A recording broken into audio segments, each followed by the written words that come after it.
Hey, amazing people. If you're subscribed, then you're a legend. Thank you so much. But most of you listening aren't subscribed, so please smash that sub button and join the family.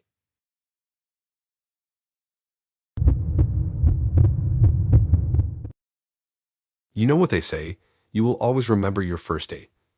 This is one I wish I forgot. It started off like any other date. Well, at least I thought it would. I'd been talking to Sean for a couple of weeks on a dating app. He seemed decent enough, not a lot of red flags, and he was funny in a quirky, self-deprecating way. He'd suggested a bar downtown, a place with low lights, comfy booths, and decent cocktails. Sounded good to me, nothing too fancy. We agreed to meet at 7 p.m. I got there on time, which I guess should have been my first sign to run. I mean, who's on time for a date anymore? But I went in and found a spot at the bar and ordered a drink. I was sitting there texting my friend about how nervous I felt. The minutes started dragging, and then an hour passed. Okay, maybe I'm being dramatic. It wasn't like I'd never been stood up or left waiting before, but I was starting to get seriously annoyed. It wasn't like we were at some high-end restaurant with reservations or anything, just a casual bar. He could have at least texted, right? But no. I sat there for an hour, my patience wearing thin. I was about to grab my bag and leave when I saw him walk in. And that's when things got weird.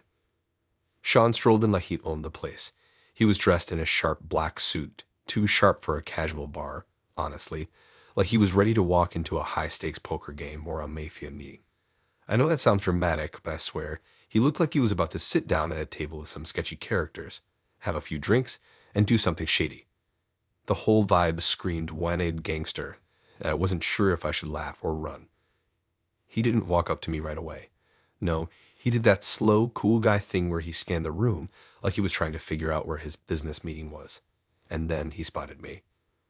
He didn't apologize for being late, didn't even really acknowledge it.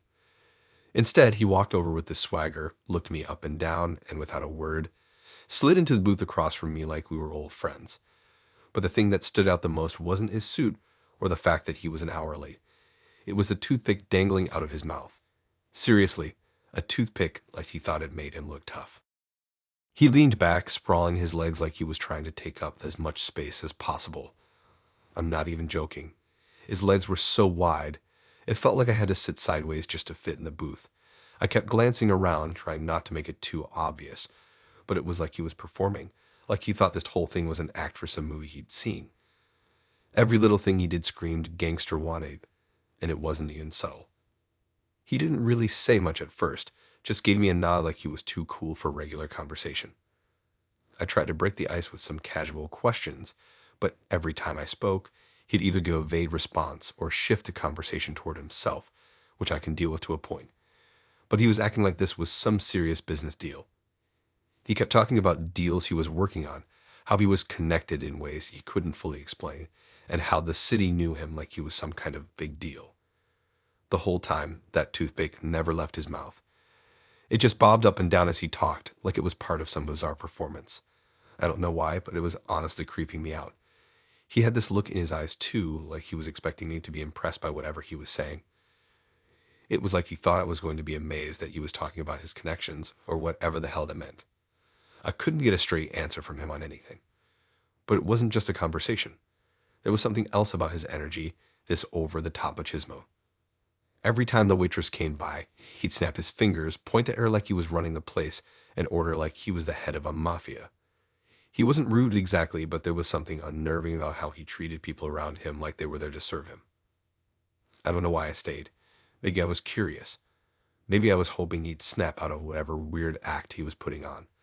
But as the night went on, it didn't get better. He started talking about how he never gets caught doing things that weren't exactly legal.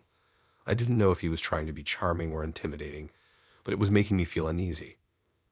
After a while, he leaned forward and looked at me like he was about to reveal some big secret. He wasn't even trying to hide the fact that he thought he was some kind of big shot. And then, right there, with his feet stretched out like he was at home, he gave me that cocky grin that just sealed the deal. The whole vibe had switched from uncomfortable to creepy. I could feel my skin crawling. I mean, I had to get out of there, right? But I was stuck. I didn't want to be rude, but at the same time, I didn't want to sit through any more of this weird mafia-like display. Eventually, after more talking about business and how he was untouchable, I made up some excuse. I told him I had to get up early for work. He wasn't thrilled, but he didn't push it. Instead, he stood up slowly, adjusted his suit, and then sprawled across the booth one more time. He flashed me that smug grin as I slid out of the booth to leave, and I could swear he was actually waiting for me to ask him to stay. But I didn't. I paid for my drink, he didn't even offer, and left the bar as fast as I could. Honestly, I think I was just relieved to get away. The whole thing had been a bizarre, uncomfortable mess, and I still don't know what kind of game Sean thought he was playing. I'm still trying to figure out what went wrong there. I mean, if he'd just been himself, maybe it wouldn't have been so bad. But he spent the whole time trying to act like he was someone he wasn't. It wasn't even about the suit or the toothpick, it was the attitude. The whole thing just felt like a bad movie where the guy thought he could play the part of some cool, dangerous guy, and I was just the unwitting audience. I haven't heard from him since that night, and honestly, I don't think I ever will, and that's probably for the best.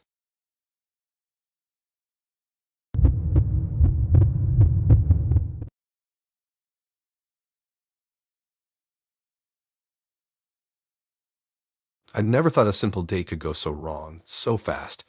I mean, I heard the horror stories, of course. The awkward silences, the crazy exes, the weird stuff people do when they're nervous. But I wasn't prepared for that. So, here's how it went down. I've been talking to Geraldine for a few days on one of those dating apps, and she seemed pretty cool. She was funny, had a good sense of humor, and shared a lot of the same interests I did: music, movies, and random weird facts. We decided to meet up at this karaoke bar I liked, just to hang out, have some drinks, and maybe sing a song or two. Nothing crazy, right? I was a little nervous, but who wouldn't be? It's always weird meeting someone in person for the first time after chatting online. But she showed up exactly when she said she would, looking just like her profile pictures, which for once was a huge relief. We grabbed a booth near the back, got some drinks, and started talking. Things were going well. Geraldine was easy to talk to, and I could tell she was a little nervous too. But we laughed, joked around, and before long, I felt like we were getting along pretty well. Then the karaoke started. We'd been sitting there for a while, just enjoying the vibe of the place when a song came on. It was some old school hip hop track, and the crowd was getting into it. You know how karaoke goes. People get a little more confident as they drink, and some of them think they can suddenly rap like they're on stage with Snoop Dogg. Anyway, Geraldine started talking about how much she loved to dance. I thought, okay, maybe she's a decent dancer. Who doesn't like a little dance off after a couple of drinks? What happened next, though? Yeah, it wasn't anything like I expected. Without warning, Geraldine stood up, looked around for a second, and then just went for it. She started breakdancing. Not in a smooth, coordinated way either. It was like she had no idea what she was doing, but she was committed to it. I had no idea she could move like that. Well, not like that at least. She was spinning around doing these awkward flips and handstands, totally ignoring the fact that we were at a karaoke bar with a bunch of other people trying to enjoy their night. At first, I thought it was funny.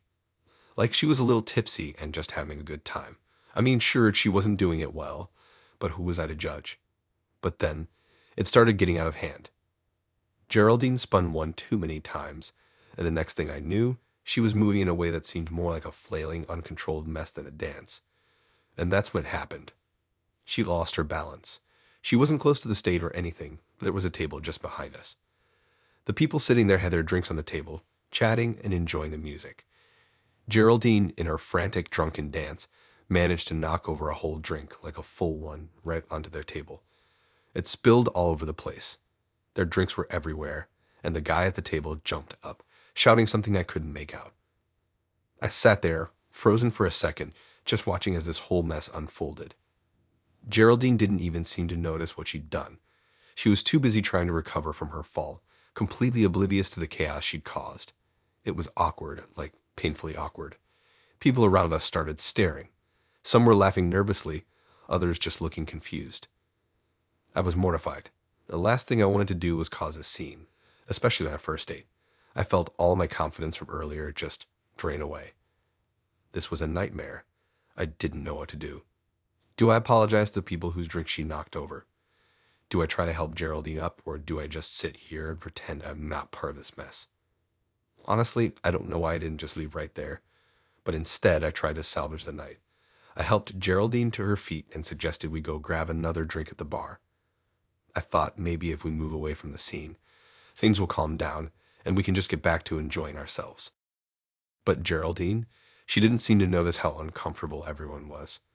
She was still laughing like it was the best thing ever, talking about how much she loved to dance and how she'd been practicing her moves for weeks. I just nodded along, feeling the weight of embarrassment creeping up my neck.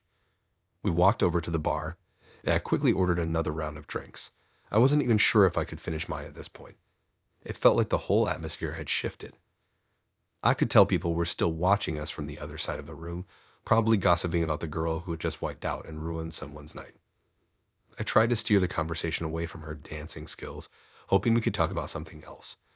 But it felt like every time I tried to change the subject, she'd bring it back up, talking about how awesome it was that she was the center of attention now. By the time we finished our drinks, I was so done. I had tried, I really had. But after the whole scene with the spilled drink, the awkward dancing, and the constant awkwardness, I just didn't know how to keep going. My heart wasn't in it anymore. I told her I had to go. I didn't want to make a big deal out of it, but I also didn't want to drag out a date that had gone from promising to an absolute disaster. I walked out of the bar as quickly as I could, saying goodbye and heading toward my car. Geraldine was still inside, talking to some people, probably still totally oblivious to how much of a train wreck the night had been. As I drove home, I couldn't help but laugh at the absurdity of it all. It wasn't that Geraldine was a bad person. She just wasn't the person I thought she was. What was supposed to be a low-key, fun night out turned into a chaotic mess that I wasn't ready for. And honestly, I think I dodged a bullet there. I'm still not sure what I learned from that night, other than the fact that sometimes things can go from 0 to 100 real quick. But yeah, that date, definitely one for the books. I just hope the next time I go out, the only thing I'm dealing with is bad karaoke, not a girl turning a date into a breakdancing disaster.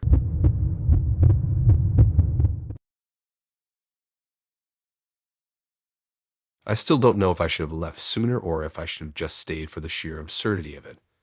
Honestly, I wish I trusted my gut right from the start, but it took me a while to fully understand what was going on. It all started with a dating app, like so many of these kinds of stories.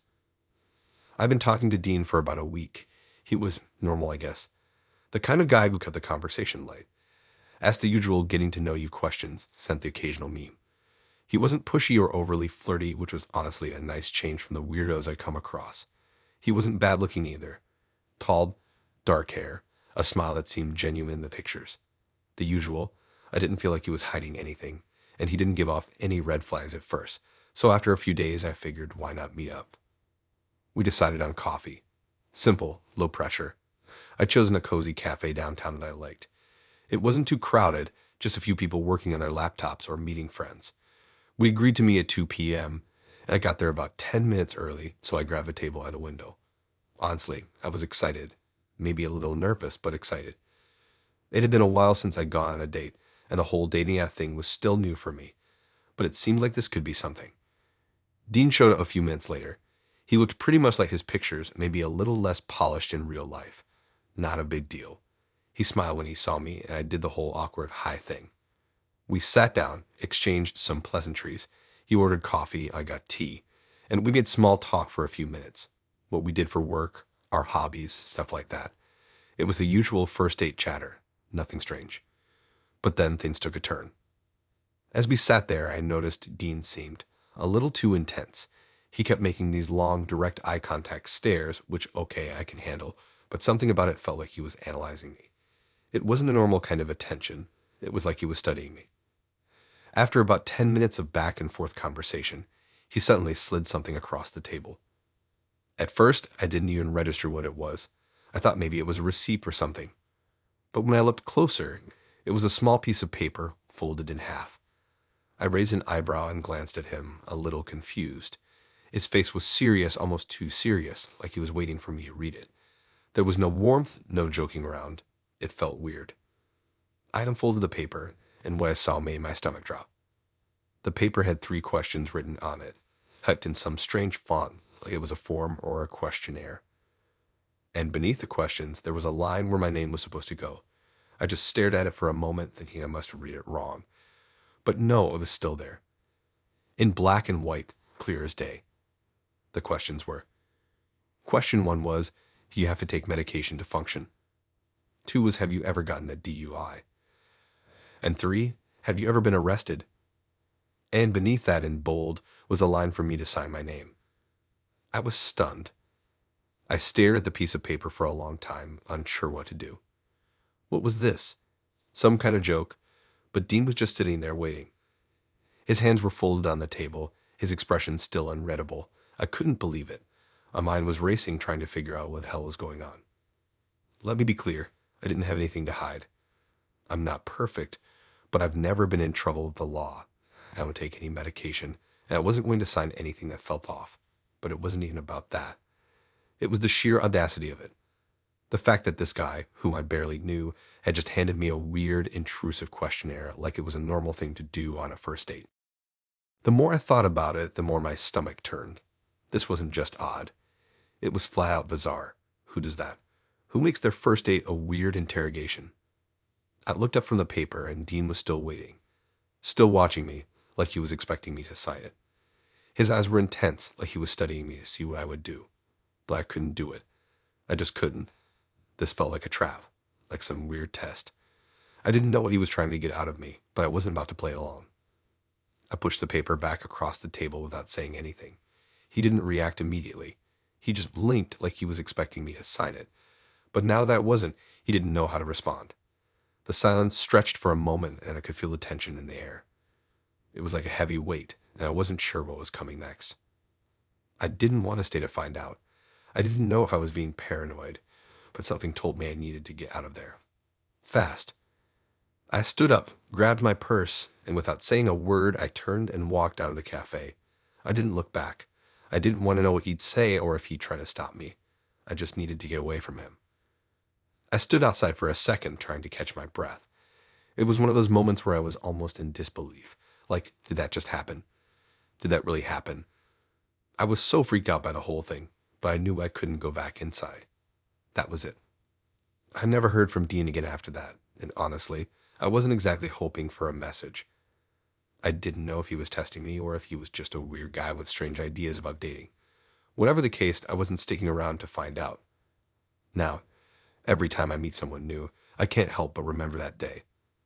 The day I thought I was just meeting someone for coffee, but ended up feeling like I'd stumbled into some kind of weird game that I wasn't meant to be a part of.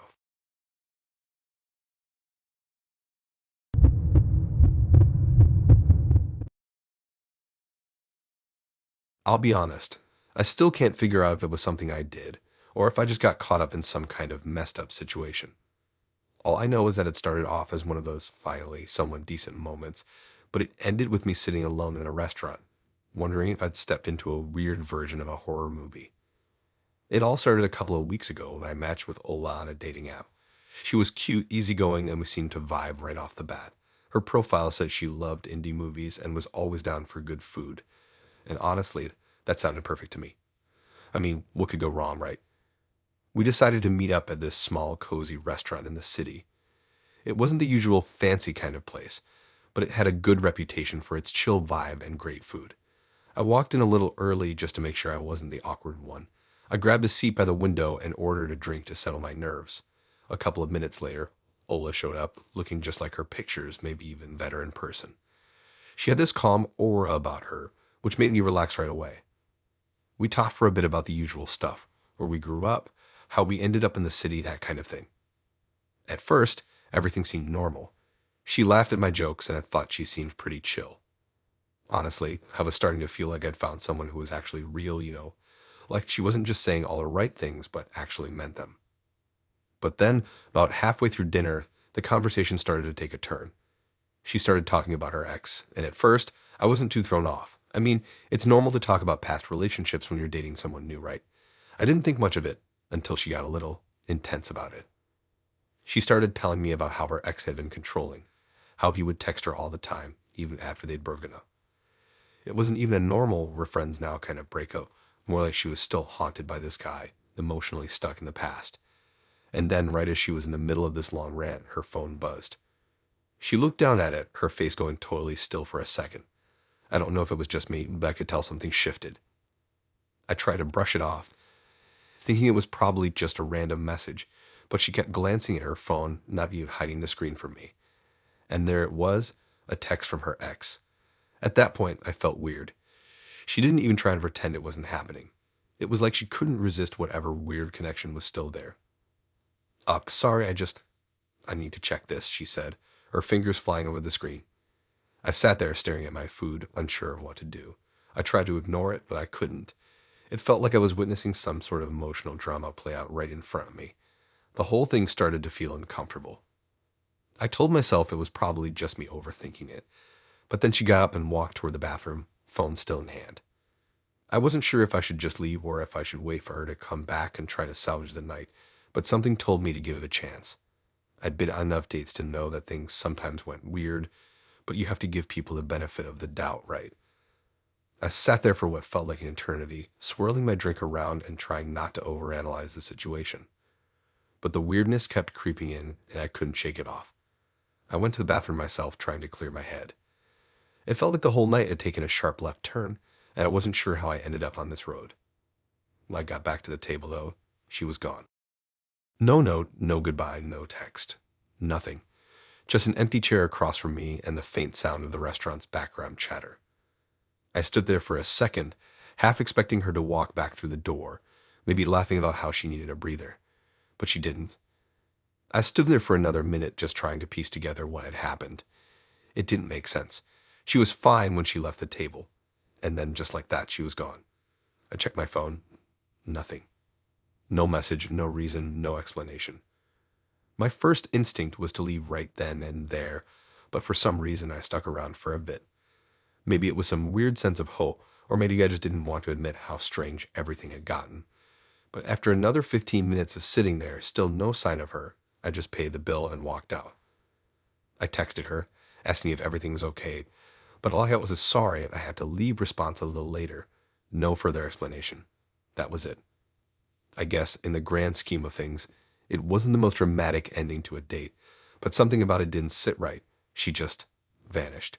Like 1 minute we were talking about her ex, and the next I'm sitting there, wondering if I missed some sort of sign that I was never supposed to be part of her story in the first place. I still don't know what happened. Maybe she realized she wasn't over her ex and needed to bail. Maybe she was just playing some kind of weird game. Either way, I never heard from her again after that night. And honestly, part of me is glad. The whole thing left me feeling like I had just dodged something weird, something I couldn't even understand. I'm still not sure what exactly went down that night, but I know one thing. It wasn't a date I'll ever forget.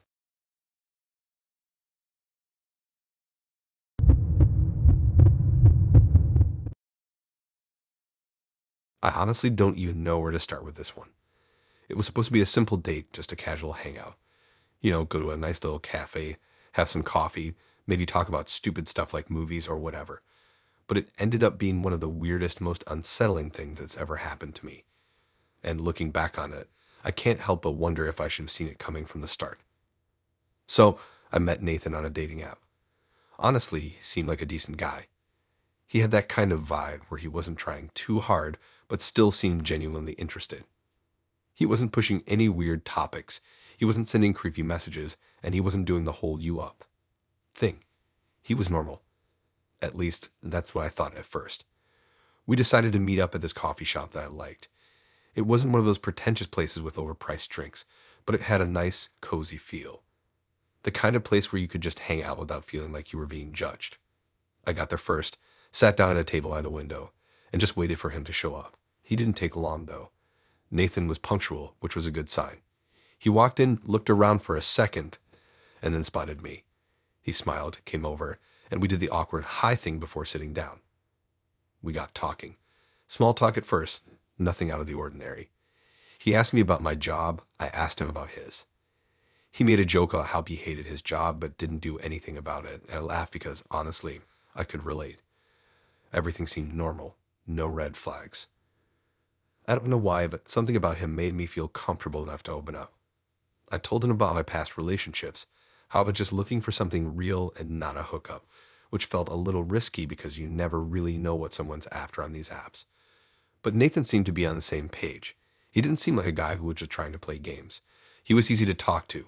I felt relaxed. We were sitting there for maybe an hour, chatting about random things. At some point, I needed to use the bathroom. I didn't think anything of it when I told him I'd be right back. It was a small place. The bathroom was just down the hall from the seating area. I got up, walked to the back of the shop, and stepped into the restroom. The bathroom was small, just like the rest of the cafe. There was a single stall, a sink, and a tiny mirror on the wall. Nothing special. But just as I was about to lock the door behind me, I heard the sound of footsteps coming from the hallway. I froze for a second, thinking it was just someone else who needed to use the bathroom. But then, to my horror, the door to the bathroom creaked open. I didn't even have time to react before Nathan walked in. Now, before you start thinking the worst, let me clarify that it wasn't like he just opened the door by accident. He saw me in there. He definitely saw me. He looked right at me. I could feel the air getting thick with something weird, and I just froze. I didn't even know what to say. My mind went blank. For a split second, I thought he'd just laugh it off and walk out like a normal person. But he didn't. Instead, he just stood there. He didn't move. I could see his face in the reflection of the mirror, and it was blank. No expression, no apology. He didn't even look embarrassed. It was like he wasn't sure what he was supposed to do next, but wasn't planning on leaving either. I wish I could tell you I said something clever or made a quick exit, but I didn't. I was just frozen. He stood there for what felt like forever, like he was deciding whether to move or not. And then, without saying anything, he just stayed. Still, watching me. I could feel my heart pounding in my chest, the noise from the cafe getting muffled and distant. I wanted to scream or push him out of the bathroom, but my body wasn't responding. I was just stuck there trying to figure out what was going on. Eventually, after what seemed like an eternity, he turned around and left. I didn't move for a long time. I don't even know how long I stood there, my hands gripping the edge of the sink like it was the only thing holding me in place. When I finally managed to gather my thoughts enough to leave, I stepped out of the bathroom and looked around. Nathan was sitting back at the table like nothing had happened, sipping his coffee, eyes focused on his phone. I should have left. Right then and there, I should have just grabbed my stuff and walked out, but I didn't. I don't know why. I think I was too rattled to even make a decision. Maybe I was in shock or just hoping I had imagined the whole thing.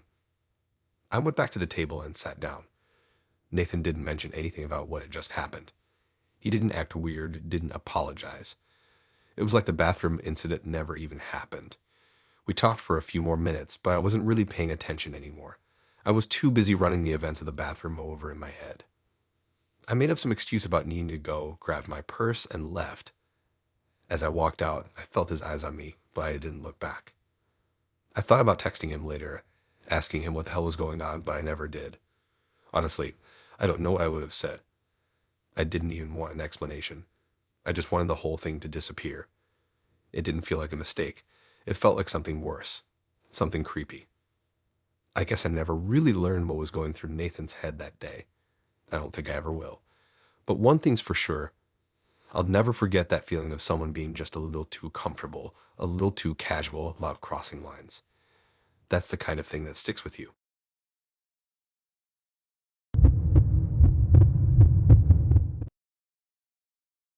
I never thought one little date could turn into a full-blown nightmare. I mean, when you meet someone on a dating app and make plans to grab a drink, you don't expect your life to suddenly spiral out of control.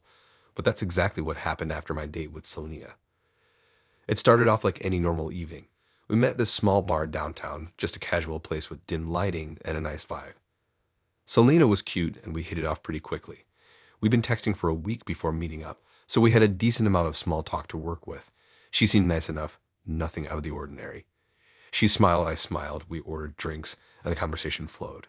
It was going well, or at least I thought it was. But then the weird part started. At some point, after a couple of rounds of drinks, Selena asked me a question that caught me off guard. She leaned in a little, her eyes twinkling like she was about to tell me some big secret. What's something really bad you've done? She asked almost too casually. Now, most people would probably say something like, I've never done anything too bad or tried to deflect. But for some reason, I decided to play along. Maybe I was a little drunk, maybe I thought it would be funny, or maybe I just wanted to seem interesting to her. So I told her this story from when I was a kid, something I hadn't thought about in years. When I was about 8, I'd stolen some chocolates from her shop. It was dumb, I knew it was wrong, and I got caught. My parents made me apologize to the shopkeeper and return the candy, but I was still embarrassed about it. It was the kind of innocent, stupid thing that kids do when they don't really understand consequences. Selena laughed. There was something in her eyes that didn't sit right. She pressed a little more, asking me how I felt when I stole it, how I got caught, and if it had taught me anything. I don't know why, but I kept playing along, giving her more details about the event. By now, I felt like we were bonding over it, sharing a funny, embarrassing memory. She didn't seem judgmental, so I didn't think much of it. We continued drinking and laughing. The rest of the night went pretty normal, or at least as normal as a day could go after talking about stealing candy as an 8-year-old. Selena and I exchanged some more stories about our childhoods, and by the end of the night, I thought it had been a pretty fun evening.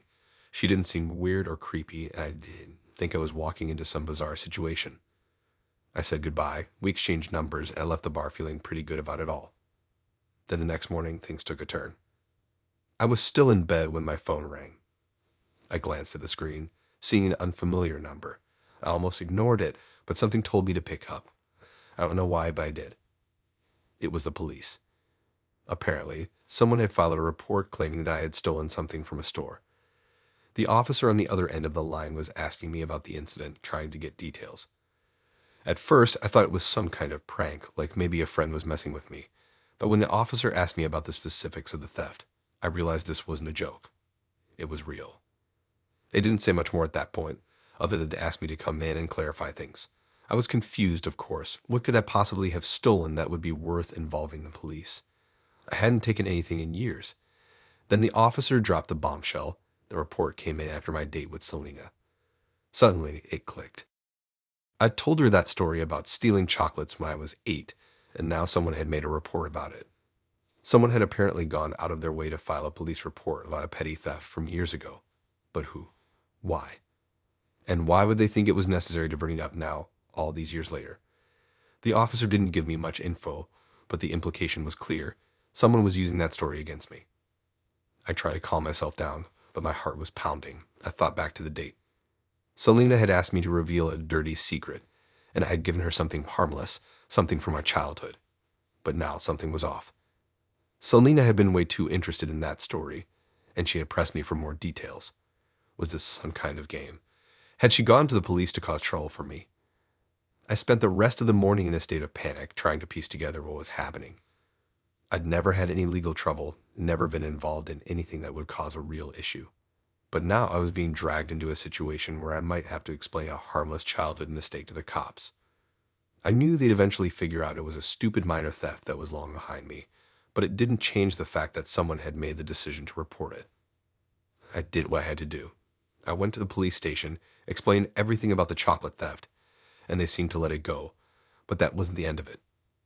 That night, I decided to reach out to Selena, asking her if she knew anything about the report. I wasn't accusing her, but I needed to know if she had anything to do with it. Her response was immediate, but it didn't make me feel any better. She told me that she had no idea what I was talking about and that she had no involvement with the police or the report. But something about her response felt off. It didn't seem sincere, and it didn't make me feel any less paranoid. The timing was too perfect. Why would someone file a report about a stupid childhood theft, unless they were using it to set me up for something? It's been a few weeks since that night, and I haven't heard from Selena since. I tried to reach out to her a couple of times, but she never responded. I honestly don't know what happened, but I can't shake the feeling that she was somehow involved in the whole thing. Maybe it wasn't intentional, or maybe it was just some weird, twisted game. But whatever it was, it made me feel like I couldn't trust anyone, especially not someone I just met. Looking back, I wonder what would have happened if I hadn't told her that story. Would everything have been fine? Or was she always going to find a way to mess with me, even if it was just to get a reaction? I'll probably never know, but one thing's for sure, I'm never playing along with someone's dirty secret game again.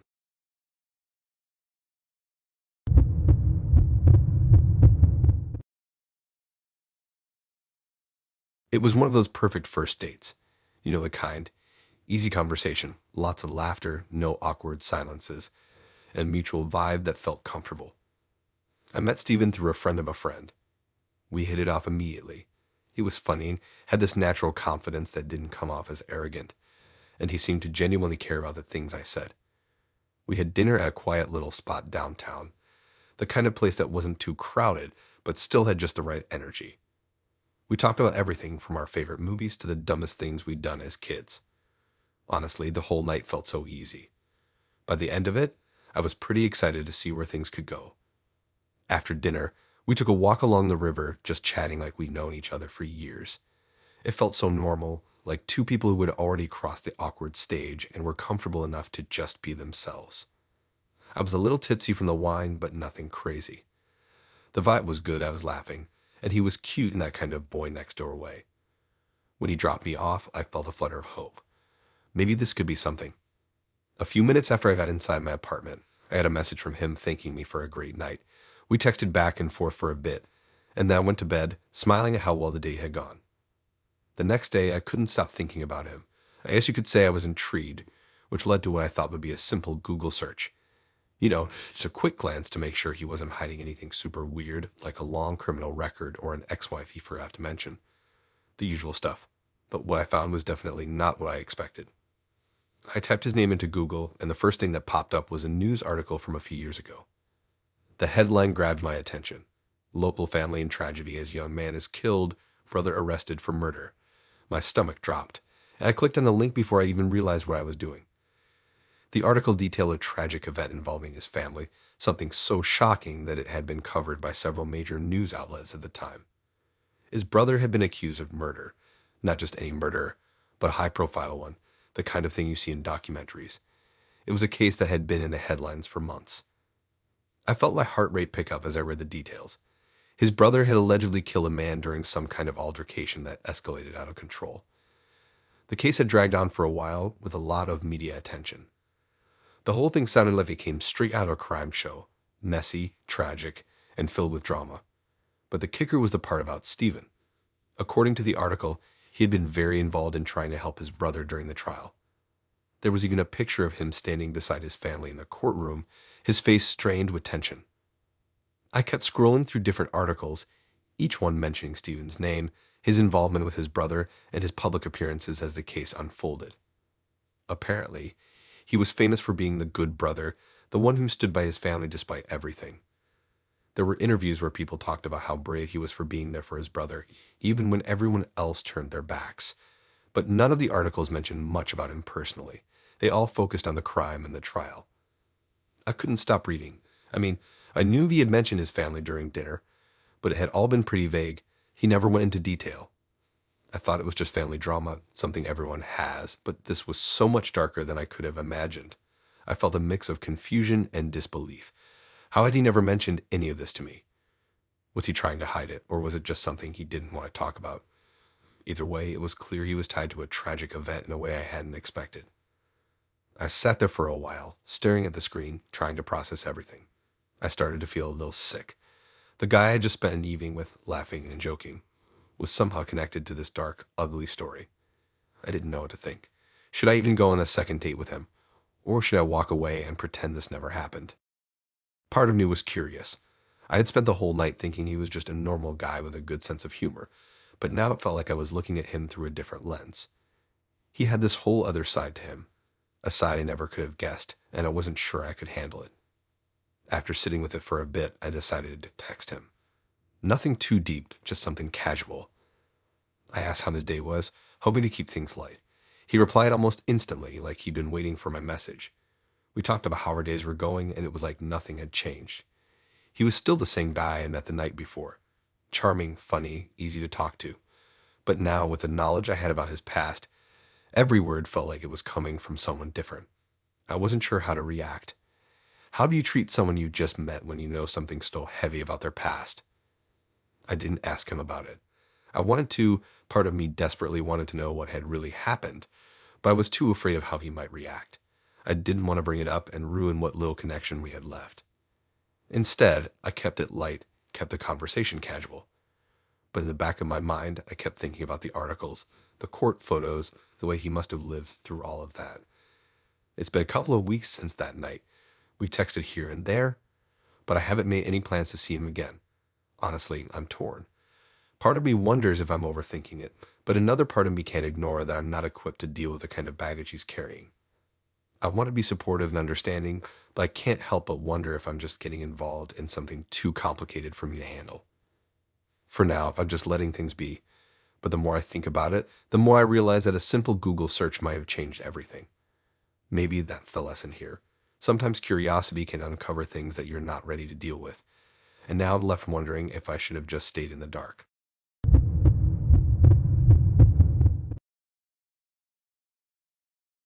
I had met Casey through a mutual friend at a party, and we hit it off pretty well. She was attractive, confident, and had a certain vibe about her that made me curious. After chatting a bit, we agreed to meet up for dinner a few days later. It wasn't anything fancy, just a local spot, casual, nothing that would raise any red flags. It was a typical first date, and we spent most of the evening talking and laughing. Honestly, I didn't think much of it at the time. She was cool, down to earth, and I liked her energy. At the end of the night, she invited me back to her place, and I figured why not. It seemed like a good chance to extend the night, have a drink, and keep the conversation going. I followed her back to her apartment. It was in a nice building, the kind that feels comfortable but not too upscale. We went inside, and she offered me a seat on the couch. The place was decorated nicely, nothing too over the top, but it has a certain edge to it. I remember noticing some dark art on the walls, abstract stuff that gave the space a bit of an unsettling vibe. It wasn't a deal breaker or anything, just odd, I guess. But that's not what made my stomach tighten. After a few minutes of talking and some casual small talk, she excused herself and told me she was going to grab a bottle of wine. While she was in the kitchen, I decided to look around a bit. I wasn't snooping or anything. I just figured I'd take a casual glance around while she was busy. Nothing too weird, just checking out the vibe of the place. As I looked over to the wall beside me, I saw something that made me freeze. There was a display case, and it was filled with knives. At first, I didn't really process what I was looking at. It just looked like some kind of weird art piece, a collection, maybe. But as my eyes focused, I realized just how many knives there were. I'm talking an insane amount. There were different types. Some were old, some were sleek and modern, others looked like they belonged in a horror movie. There were knives in every size and shape, from kitchen knives to hunting knives to ceremonial-looking daggers. It wasn't like one or two knives on a shelf. No, this was an entire collection. A whole wardrobe worth, neatly displayed in glass cases. And that's when the unease started to crawl up my spine. Why did she have so many knives? I mean, who has that many knives? Sure, people have a few in the kitchen, but this was something else entirely. I felt a bit of a cold sweat starting to form. My brain was running through 1,000 different thoughts, trying to make sense of what I was seeing. I wasn't sure if I should just ignore it and pretend like I hadn't noticed, but my curiosity got the best of me. I slowly got up and walked closer to the display, my eyes darting over the collection. There were even some that looked like they had been custom-made, engraved with intricate designs on the blades. The way they were arranged, like they were some sort of trophy, felt strange. And the more I looked, the more I started to feel like I was in the presence of something off. I could hear her moving around in the kitchen. I realized how quiet everything had gotten. The only sound was the soft clink of glasses being set down, and then my own heartbeat, which felt way too loud for the situation. That's when I started thinking about the kind of person who would collect knives like this. What kind of person has a passion for blades? And why did she think it was normal to display them like this? It felt like a warning sign I couldn't ignore, even though everything else in the apartment seemed perfectly fine. The knives were like a loud, glaring contradiction in the middle of an otherwise chill space. My mind was racing now. I mean, how do you react to something like this? Was I overthinking it? Maybe she was just into knives. Some people collect weird things, right? But the sheer volume of the collection didn't sit right with me. I wasn't sure if I was just being paranoid, but I started to feel trapped. I wasn't even sure if I wanted to be there anymore. But I had to stay. I couldn't just leave, not without looking rude, not without knowing I was overreacting. As I was standing there, trying to make sense of everything, she came back into the room with a bottle of wine and 2 glasses. She smiled and handed me one, but the smile didn't quite reach her eyes. She sat down on the couch next to me, her body language relaxed, like everything was normal. I tried to act like everything was fine, but I couldn't get the knives out of my head. We chatted for a little while, but my thoughts were miles away. My brain kept looping back to the knives, to the way they were displayed so carefully. I couldn't stop glancing over at them, wondering if she noticed how freaked out I was. Was I the crazy one here? But there was something about it, something about the way they seemed to watch me. I couldn't get rid of the sensation that I was sitting in the presence of something dangerous. She didn't even acknowledge the collection. She didn't bring it up, didn't talk about it. It was as though it was normal, just a part of her life. and that made everything feel even weirder. The conversation continued, but every word felt hollow. I couldn't concentrate on anything she was saying. I had this strange feeling like I was on edge, like something was building, and I didn't know when it would snap. Eventually, I tried to subtly steer the conversation towards something neutral, trying to get my mind off the knives. But my gut was telling me that I needed to get out of there. I made some excuse about needing to get going, and she was perfectly fine with it. I think she could sense I was uneasy, but she didn't push it. As I left, I couldn't shake the image of those knives from my mind. The way they were arranged, how they gleamed in the low light, how they felt almost alive in a way, like they had stories to tell that I wasn't ready to hear.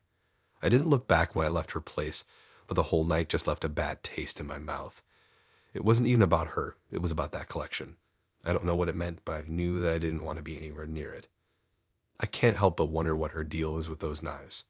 Some people have collections of stamps or coins or even action figures. But knives? It just seemed too intense, too obsessive. I haven't heard from her since that night, and honestly, I'm okay with that. Something tells me she was hiding more behind that collection than just a hobby.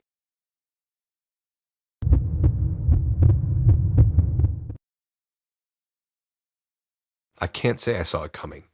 I've been chatting with Justin for a few weeks on this dating app. We had decent conversations, and the vibe was good enough to set a first date. We agreed to meet at a local coffee shop. Nothing too fancy, just a quiet place where we could grab a drink and chat. Seems pretty standard, right? But let me tell you, this date, it was anything but.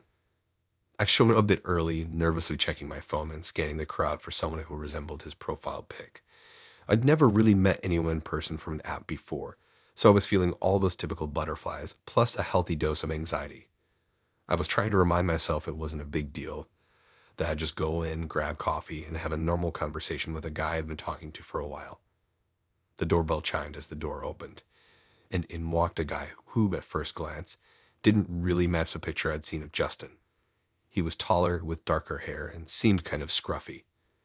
He didn't seem like someone I'd pictured from our chats, but maybe that's how it goes. I got up to wave at him, but he just stood by the counter, staring at the barista. That's when I realized he wasn't acknowledging me at all, not even a glance in my direction. I figured I might be wrong, that maybe he was waiting for someone else or something, so I sat back down, tried not to look like I was waiting for him. But then the barista called out Justin. The guy flinched, looked over at me, and then slowly shuffled over to pick up his coffee. That's when it clicked. He was Justin. But he didn't say a word to me, not even a wave or a smile. It was so odd. It wasn't like he didn't recognize me, but rather like he was avoiding acknowledging me altogether. So I sat there wondering if maybe I was overthinking it. But as he grabbed his drink and came over to sit down at the table, the weirdness only got worse. He sat down like it was no big deal, setting his coffee cup down in front of him without looking at me. He finally spoke, but it wasn't anything close to a greeting. He just started talking about the coffee, how it was okay, but not as good as the stuff at this one place down the street. I nodded along trying to make conversation, but the vibe was off. As we sat there, he started talking about his exes, and I'm talking all about them. How hot they were, how they had perfect bodies, how one of them was a model and another one was some kind of influencer. It felt like he was trying to make me feel small, talking about how attractive they were like it was somehow important to mention. It wasn't subtle, and it definitely wasn't the way you talk to someone you just met. I tried to laugh it off, but I felt my stomach twist as I realized what was happening. I mean, I get it. People talk about their past relationships, but the way he kept bringing up his exes made me think one thing. He didn't think much of me at all. Every time he mentioned them, he would glance at me like he was checking to see if I was getting the message that I didn't quite measure up. I wanted to ask him if he had anything positive to say about me, but the words never came. I felt like I'd been dropped into some weird, uncomfortable game where I was a loser without even realizing I was playing. The more he talked about these perfect women, the more I started to shrink in my seat. He was going on and on about how great they were, how on top of everything they were, and it felt like every word was just another brick in a wall that was being built between us. I kept waiting for him to ask about me, or at least show some kind of interest, but all he could do was talk about his exes, and not in a we're friends kind of way, more like these women were amazing and you're not kind of vibe.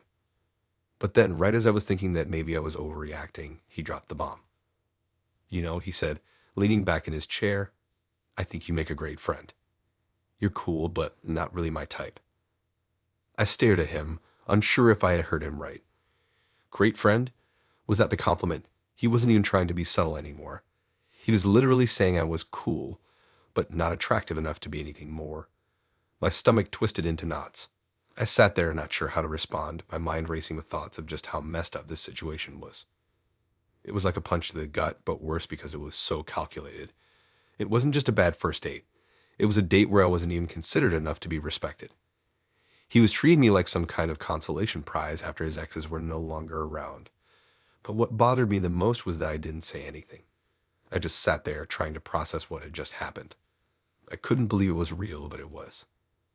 I didn't even want to finish my coffee. I wanted to leave, but I felt trapped for a second.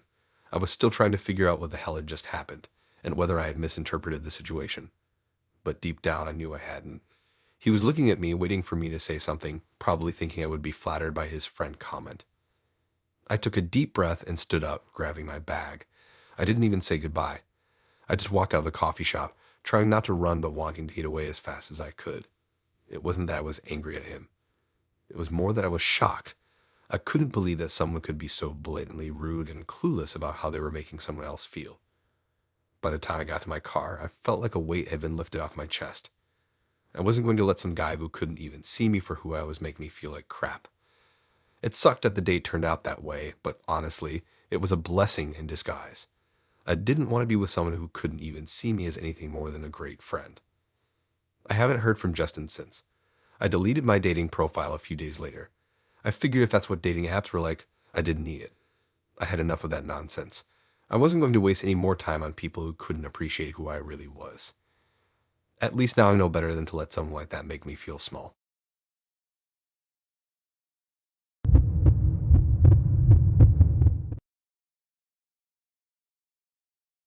I'd never been on a date like this before. Honestly, I wasn't expecting anything too crazy, just a chill afternoon, maybe some good conversation, and a few laughs. But when Aurora suggested mini golf, I figured why not? It seemed harmless enough, and I'd never really done it for a date. It was one of those things that seemed like it could either be fun or super awkward, no in between. We met at the course, a local place with a few brightly colored holes and a bunch of fake palm trees. Nothing fancy, but I liked the vibe. It was one of those places where you could tell the staff didn't really care, and everyone just came for a low-key time. The weather was perfect, not too hot, but enough that you could feel the sun warming your skin. A good day for something casual. We grabbed our clubs and started playing. Everything was fine at first, a bit competitive, but in a playful way. Aurora seemed chill, laughing whenever she missed a shot, making a few goofy remarks. It felt like any other date, just two people hanging out and enjoying a weird but fun activity. The conversation was easy, and I was starting to feel like we were clicking. But then we got to the third hole. That's when things took a turn. Aurora was lining up her shot, looking down at the ball and adjusting her position. I didn't think much of it at first. It wasn't a particularly hard shot, but she was taking it seriously, really focused on it. I stood back, waiting for her to take her swing. As she stepped up to hit the ball, she crouched down a little, like she was lining it up from the ground. The next thing I knew, she took the shot, and instead of the ball going into the hole, it shot off the side at an odd angle. It happened so fast I didn't even have time to react. The ball flew past me, and before I could blink, it hit this guy who was just walking by the course. He wasn't paying attention at all, just a random guy, probably in his 40s, wearing a hoodie and shorts, strolling past us while he was chatting with someone else. I couldn't believe what I was seeing. The ball hit him square in the back of the head, and he dropped like a sack of potatoes. I froze, unsure of what to do. The guy was clearly dazed, standing there with his hands on his head like he was trying to figure out what just happened. I looked over at Aurora, and she had this horrified expression on her face. It was obvious she didn't mean to hit him, but now everything was spiraling out of control. I ran over to check on the guy, while Aurora was still standing there, looking kind of paralyzed. The guy was holding his head, groaning a bit, clearly in pain. I asked him if he was all right, but it didn't seem like he was really processing what had just happened. His friend, who had been walking with him, started freaking out, asking if he was okay and whether they should call an ambulance. I wasn't sure what to do. I was standing there, watching this guy stumble around, thinking, how did this even happen? Aurora was still frozen in place, not moving, just staring at what she'd done. But then, to my utter disbelief, she said something that completely changed everything. Aurora looked at the guy on the ground, And without missing a beat, she tried to blame it on him. She said it wasn't her fault, that he shouldn't have been walking there, and that he was in her way. I didn't even know what to say. It was clear to me that she had hit him, but she was acting like the whole thing wasn't her fault at all. The guy who'd been hit was still groaning on the ground, and now Aurora was trying to talk her way out of it. The friend who was with the guy started to get angry, demanding that we pay for the hospital visit. But Aurora didn't seem to care. She didn't apologize, didn't even seem remotely concerned about the guy's well-being. All she kept saying was that it was an accident, but that it was the guy's fault for walking in her line of sight. I couldn't believe what I was hearing. I wanted to say something, but I was just as stunned as she was. By this point, the guy was sitting on the ground, and his friend was calling an ambulance. Aurora and I just stood there, not sure what to do. I felt guilty as hell, but she kept acting like it wasn't a big deal, almost like she wasn't taking it seriously at all. And that was when I started realizing something wasn't right. This was not how someone should act when they accidentally injure someone, especially when the other person was on the ground, visibly hurt. I ended up apologizing to the guy, but it didn't help much. The friend was furious, and the guy was still out of it. We had to wait for the ambulance, and all Aurora could do was stand there and roll her eyes, acting like this was just some inconvenience. I tried talking to her, but it was clear she wasn't taking any responsibility for what happened. When the ambulance finally arrived, the paramedics checked the guy out, and they told him he needed to go to the hospital. The whole situation was just escalating, and I felt more and more uncomfortable. I couldn't believe how she was handling the whole thing, blaming the guy, making excuses, not even offering an apology. When the paramedics helped the guy into the ambulance, the situation had calmed down just enough for us to leave. I felt awkward as hell, but I knew the night was over. I didn't even want to finish the game, let alone stay around with someone who was so dismissive of what had happened. We left the mini golf course in silence, and I offered to take her home. The whole ride was quiet, and I could feel the tension building in the air. I didn't know what to say. I was mad, but I wasn't sure how to bring it up without making the night worse. When I dropped her off, I just said goodbye and left. I didn't text her after that. Honestly, I didn't even want to. I couldn't get over how she had handled the situation. How she had acted like hitting someone in the head with a golf ball wasn't a big deal, and that it was the other guy's fault for walking by. It was a wake-up call for me about how someone's true character could come out when things went wrong. I'd never heard from her again, and I didn't reach out either. Looking back, I'm just glad I didn't stick around to see how much worse things could have gotten. It was a first date I'll never forget, but for all the wrong reasons.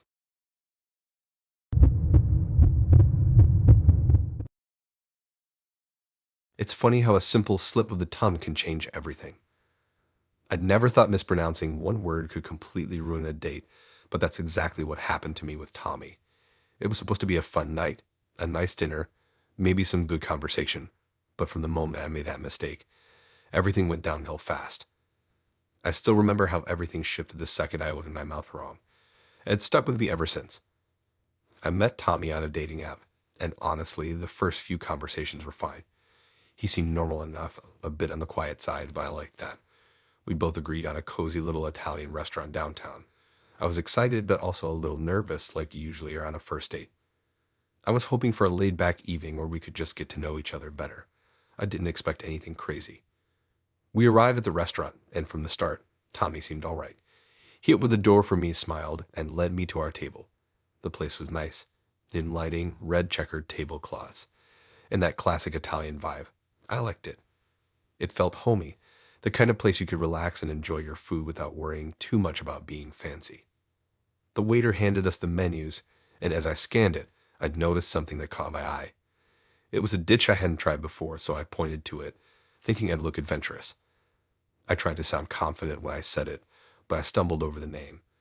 Instead of saying gnocchi, I said gnocchetti, which, yeah, looking back, is a pretty ridiculous mistake to make. But in that moment, I didn't think it was a big deal. It was just a word. I'd never seen it before, and I was trying my best. But Tommy, he didn't take it well at all. The look on his face immediately changed. I saw his brow furrow, and his smile faded into something colder. It wasn't just a slight glance or a passing comment. He stared at me, his eyes narrowing. I could feel his judgment, like he was already dissecting me, picking me apart over the tiniest thing.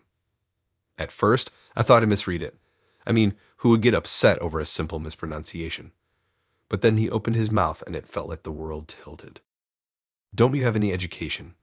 He asked like it was the most obvious thing in the world. It wasn't even a question, more like a harsh accusation. He said it so coldly, like I had insulted him personally by mispronouncing a word. I was taken aback. I just stared at him for a second, not sure how to respond. I didn't know if he was joking or if this was some weird test he was putting me through. He didn't smile or laugh. He just looked at me with this smug expression, waiting for a response. The waiter seemed uncomfortable too, like he wasn't sure if he should step in or not, but thankfully he didn't. I tried to laugh it off. It wasn't a big deal, right? I mean, everybody makes mistakes, and I figured it would blow over. But no, it didn't blow over. Tommy didn't let it go. All throughout the meal, every time I said anything, he'd make some snarky comment about how I didn't know anything. If I asked a question about the menu, he'd act like I was asking the dumbest thing in the world. He kept bringing up the mispronounced word as if I needed to be reminded that I had messed it up. It was like the entire night was about that one stupid mistake. And the worst part, he didn't stop. It wasn't like he dropped it after a few minutes. No, he kept pushing it. Even after we had moved on to other parts of the conversation, he'd circle back to it. The whole vibe changed. Instead of being a normal dinner where we get to know each other, it felt like I was on trial. He made me feel small, like I didn't belong in the same room as him. I tried to steer the conversation away from the topic, tried to laugh it off and talk about something else, but he wouldn't let me. He'd go quiet for a second, and then, out of nowhere, bring it up again. At one point, he even asked if I'd been to college. The tone of his voice made me feel like I was being interrogated. I started to get uncomfortable. I had no idea what to do. Should I defend myself? Apologize? Pretend it didn't bother me? But honestly, nothing seemed to work. I could feel my cheeks getting warm, and not in a good way. I just wanted to leave. At that moment, I realized how awful this was, how awful he was. He wasn't just being rude, he was belittling me for something so minor. I was starting to question if I was just imagining it, but every time he opened his mouth, it only confirmed how weird and condescending he was. After dinner, we were supposed to go to a nearby park and walk around, but by that point, I didn't want to be anywhere near him. I couldn't even look at him without feeling annoyed. I didn't know if I was angry, embarrassed, or just completely turned off. I thought I could push through the awkwardness, but when we stood up to leave, I just couldn't do it anymore. I told him I wasn't feeling well and needed to go home. He looked at me, clearly frustrated that the night wasn't going how he planned. He didn't even try to ask if I was okay, though. No, he just muttered something about how I probably wasn't cut out for this anyway, and I could feel the weight of his judgment as I left. The whole ride home, I couldn't stop thinking about what happened. The way he made me feel like I was stupid for something so dumb. I don't even know what made him act that way, but I knew one thing for sure: I wasn't going to see him again. Looking back, it wasn't just about the mispronounced word. It was about the way he tried to tear me down over something so small. I never realized how easily someone could turn a simple mistake into a reason to belittle another person. It wasn't just a bad first date.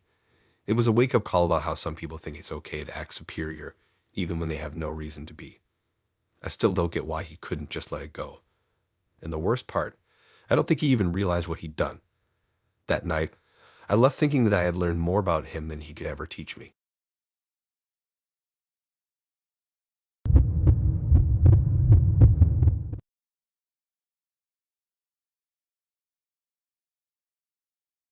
I'll never forget that night. I went from thinking I was about to have a normal first date to being stuck in a cop car with no clue how I ended up there. What was supposed to be a simple drink turned into one of the most bizarre, terrifying, and confusing things to ever happen to me. And all because of Nora.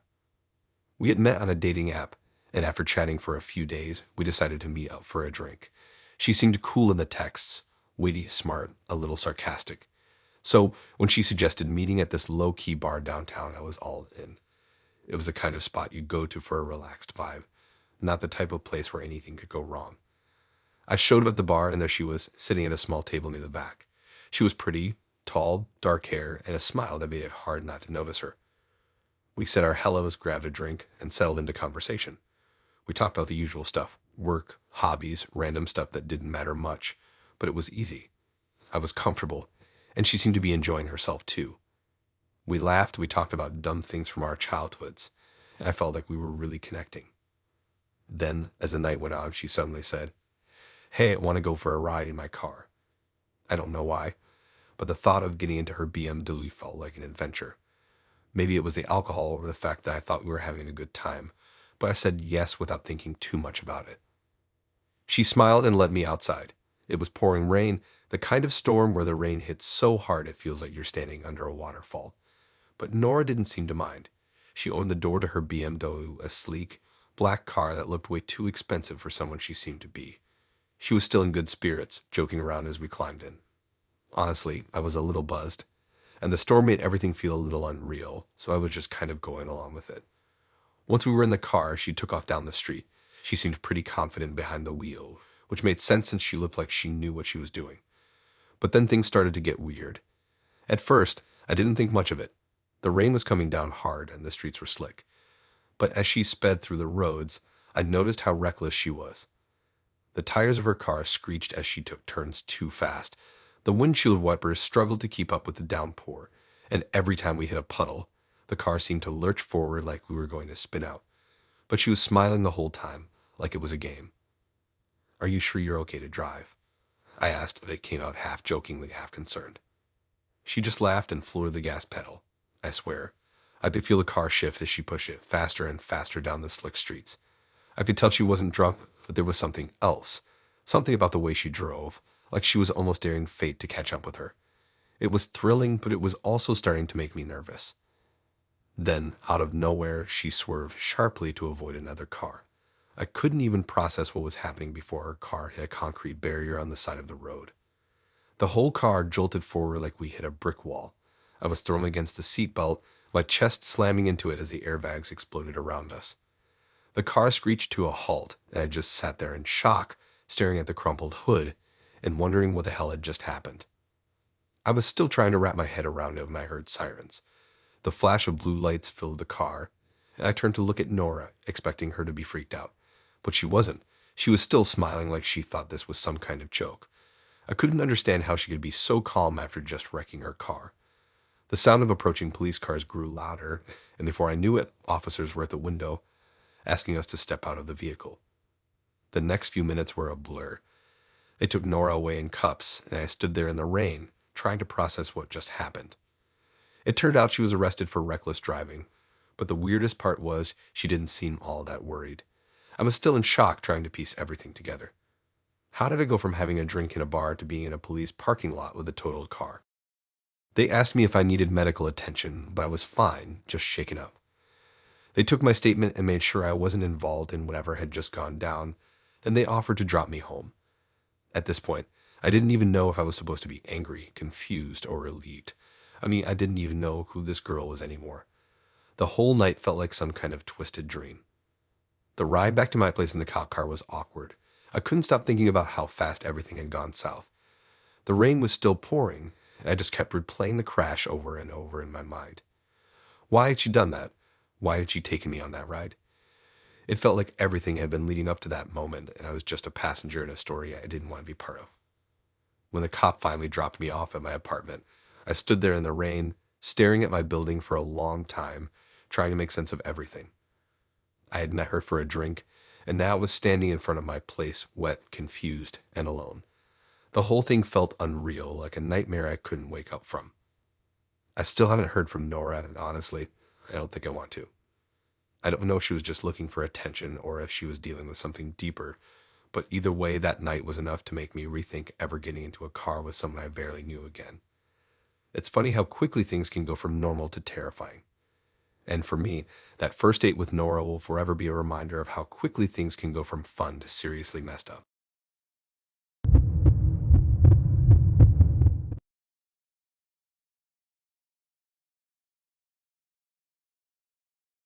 It's funny how one little moment can totally change your entire perspective on something as simple as a date. It wasn't supposed to be a big deal. Just a coffee, maybe a quick walk around the park. Nothing fancy. I had been talking to Ariana for a couple of weeks, and I thought she seemed pretty cool. She was smart, funny, and looked even better in person than she did in her pictures. We were supposed to meet up at this cute cafe downtown, the kind of place where people are actually friendly and the baristas know your name after one visit.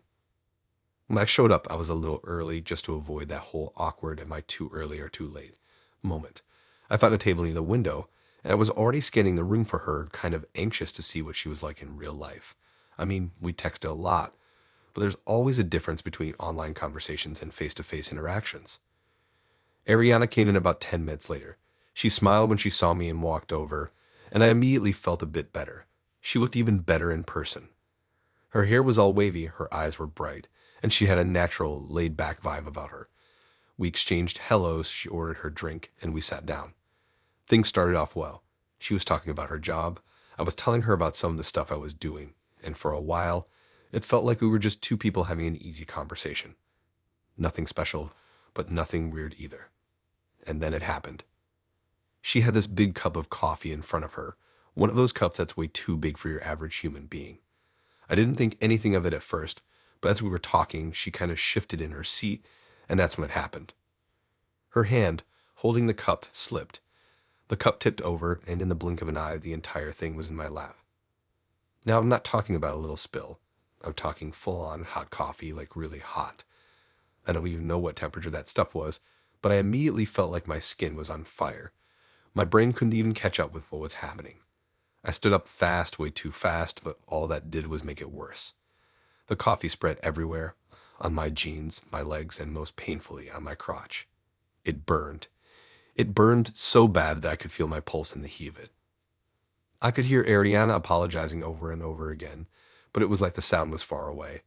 My head was spinning, and I honestly couldn't focus on anything except the searing pain. I was in complete shock, just standing there, trying to process the fact that my first date with a girl I thought was pretty cool had turned into a nightmare. I don't even remember how I managed to sit back down, but I must have because the next thing I knew, I was looking at the damage. I could see the red splotches where the coffee had soaked into my jeans, and even though I tried to laugh it off at first, like, oh, it's no big deal, it happens, it was clear that I was in trouble.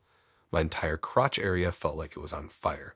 I didn't want to make a scene, but I could feel my skin starting to blister, and I was scared. I didn't want to look like a total mess, but at that point, I could feel tears in my eyes from the pain. Ariana was still apologizing, her face flushed with embarrassment. But honestly, the more she apologized, the worse it got. Like she couldn't stop talking about how sorry she was, but all I could focus on was the pain and how badly I needed to get out of there. At some point, she even asked if I wanted to go to the hospital, but I didn't know what to say. I didn't want to make this whole thing even more uncomfortable than it already was, so I told her I'd be fine. But I wasn't fine, not even close. I ended up having to leave the cafe. I was embarrassed, and I could feel the stares from people around us as I walked out. I didn't know what to do or where to go. Ariana tried to walk with me, but I told her to stay behind and that I'd be okay. I didn't want her to feel bad. Well, worse than she already did, but I couldn't stand the thought of her looking at me with sympathy. I made my way to the nearest pharmacy, my jeans sticking to my legs with every step. The whole time, I couldn't help but wonder what the hell just happened. How had a date that seemed so perfect go so horribly wrong in such a short amount of time? At the pharmacy, I bought some burn cream and ice packs, trying to numb the pain as best as I could. I was feeling frustrated, confused, and honestly just completely wrecked. It wasn't just the pain, it was everything. The entire vibe of the date was destroyed, and I was pretty sure I wasn't ever going to see her again. Ariana texted me after I left, apologizing for the 100th time, but I couldn't bring myself to respond. What was I supposed to say?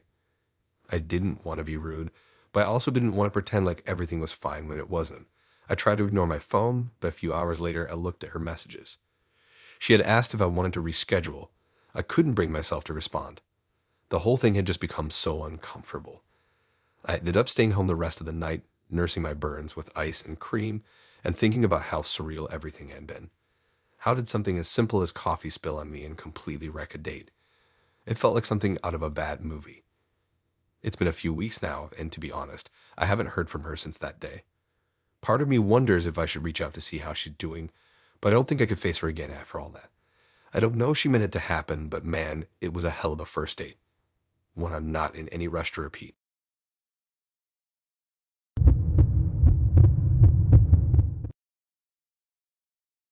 I still can't believe that night. It was one of those dates where looking back, you wonder how the hell you didn't see the signs sooner. You think to yourself, was I really that clueless? I mean, I met this guy, Aaron, online, super charming, good looking, and he seemed totally into me. But nothing, absolutely nothing, prepared me for the reality of meeting him in person. If I'd known what I was walking into, I would have turned around and bolted before he even opened his mouth. It all started when I was scrolling through one of those dating apps, just looking for something casual. I wasn't expecting to meet the one or anything, but I wanted someone fun to hang out with. I came across Aaron's profile and was instantly drawn to his pictures. He looked great for someone his age, mid-40s maybe. His bio said he loved adventure, was into outdoor activities, and enjoyed a good conversation. It sounded like the kind of guy I'd get along with, so we'd match and started chatting. The conversation flowed so easily. We talked about everything, movies, travel, hobbies. He had this really confident energy about him. But it wasn't just confidence. It was more like he was alive in a way I hadn't seen in anyone else. He made me feel special, like I was the only person he wanted to talk to. But there was something off about it too. It was like I could never quite put my finger on it, but there were moments when he would disappear for hours, only to come back with these long, heartfelt messages, acting like he'd been thinking about me the whole time. Still, I shrugged it off. It was a dating app after all. Maybe he was just busy with work or life. So we decided to meet up in person. We settled on a little Italian restaurant in the city, kind of out of the way, which was perfect for a quiet first date. I showed up early, sat at a table by the window, trying to calm my nerves. It was a bit weird because I'd never actually met someone like Aaron before. He felt like one of those people you could only find in movies. But I was excited. The anticipation was building. I was trying to keep an open mind. When Aaron walked in, it was like the wind got knocked out of me. He was definitely not the guy in the photos. Not by a long shot. He was older, way older, and I could immediately see the signs that something wasn't right. His hair was thinning, his skin was wrinkled, and his eyes were a bit too tired for someone who claimed to be in their 40s. But I figured maybe he was just having a rough day. People age differently, right? Maybe he had a stressful life. I smiled and stood up, hoping that the initial shock would wear off. He walked over and gave me a hug. He smelled like cologne, but it was so strong that it made me feel a little dizzy. And there was this thing about him, a weird confidence mixed with a desperation that I couldn't ignore. It made me uneasy, but I didn't want to judge him too quickly. We sat down, ordered drinks, and I tried to make conversation. But the more we talked, the more things didn't add up.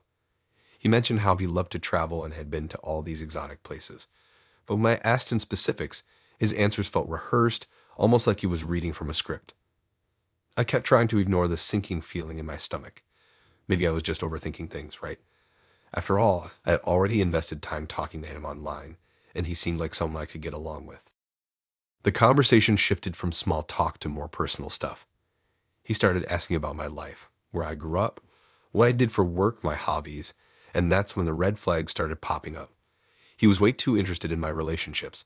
I mean, he practically interrogated me about my exes. I thought it was a bit odd, but I didn't want to be rude, so I answered. But then he started talking about his past, how he was separated from his wife and had kids. But as he kept talking, I started noticing how he never actually talked about his current family, as if he was trying to downplay them completely. I figured he might be going through a rough divorce, but there was something about the way he talked that made me feel like he was hiding a lot more than he was letting on. And then came the bombshell.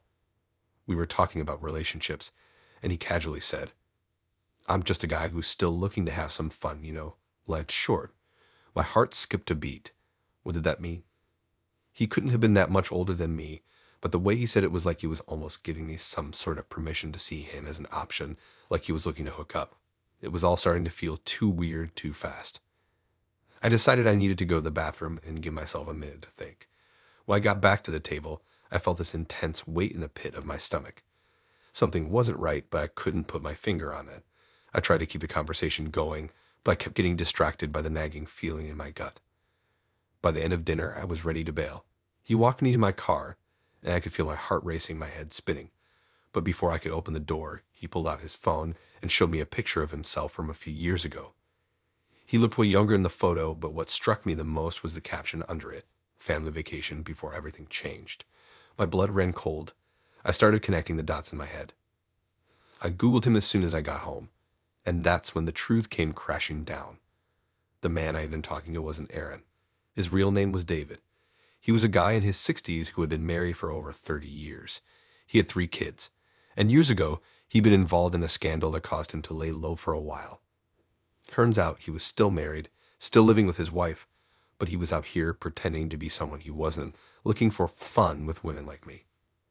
I felt disgusted. I felt tricked. I had just gone on a date with a man who had lied about everything, from his name to his age, to his family situation. The whole time I was sitting there trying to figure out if I should give him a second chance. He was living this whole other life I never even knew existed. I blocked him immediately, but it didn't feel like enough. I felt stupid, like I had just been another victim of someone's pathetic fantasy. He was just some old man hiding behind a fake profile, trying to relive his youth at the expense of women like me. It was the worst first date I'd ever had, and to this day, I'm still creeped out by how close I came to falling for it.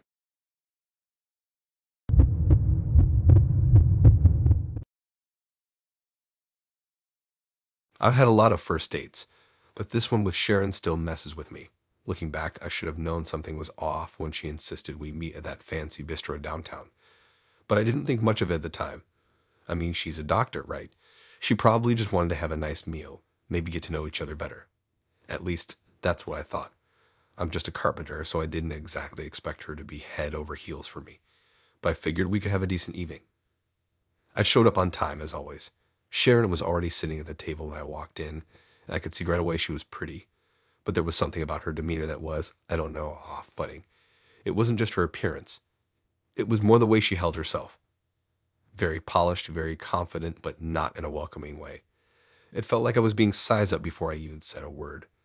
We sat down, ordered our drinks, and started chatting.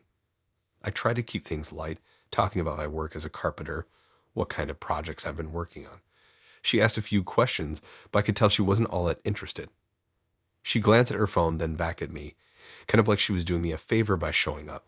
It wasn't the best start, but I pushed through it. I didn't want to be the guy who gets nervous or gives up on a date too quickly. But then the weirdness started to unfold. The more we talked, the more I noticed her tone changing whenever she asked about my job. It was subtle at first. She'd smile, but didn't quite reach her eyes. She'd ask things like, "So, what's it like being a carpenter?" And when I'd answer, she'd just nod like she was already dismissing everything I said.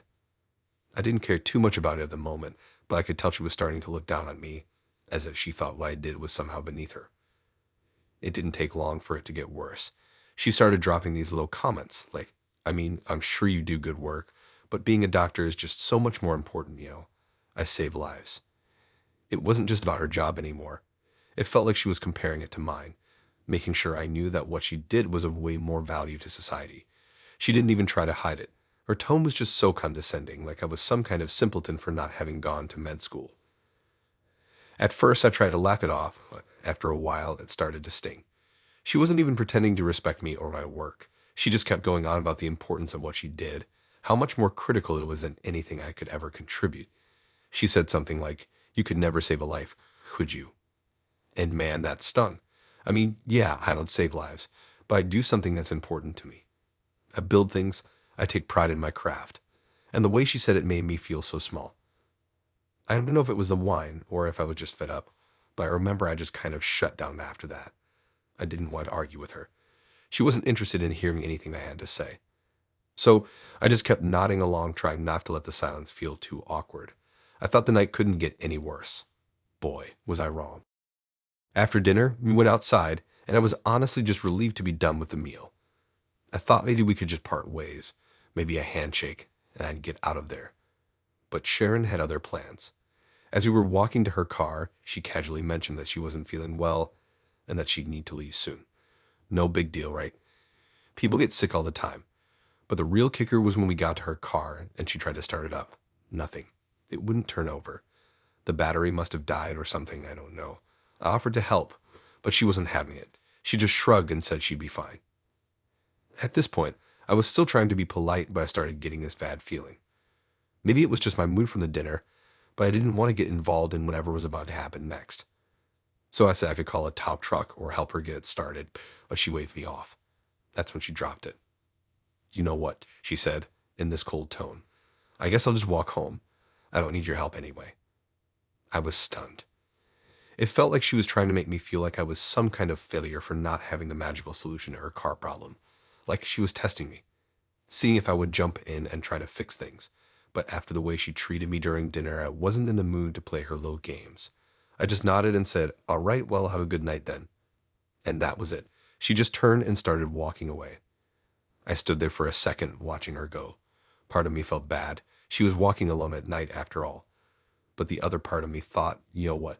She's not the kind of person I want to spend my time with.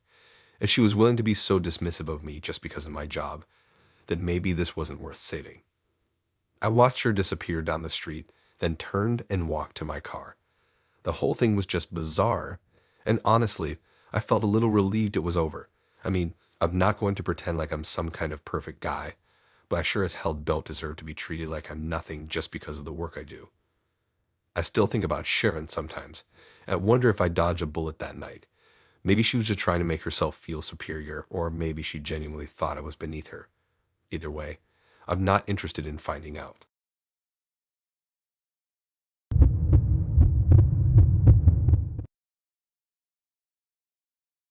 The date started off pretty normal, or at least that's what I thought. I'd met Adam through a mutual friend, and honestly, I wasn't expecting anything out of the ordinary. We met up at a cozy cafe downtown. He was this average guy, a little quirky, but in a charming way. He wore glasses, had a decent smile, and seemed genuinely excited to get to know me.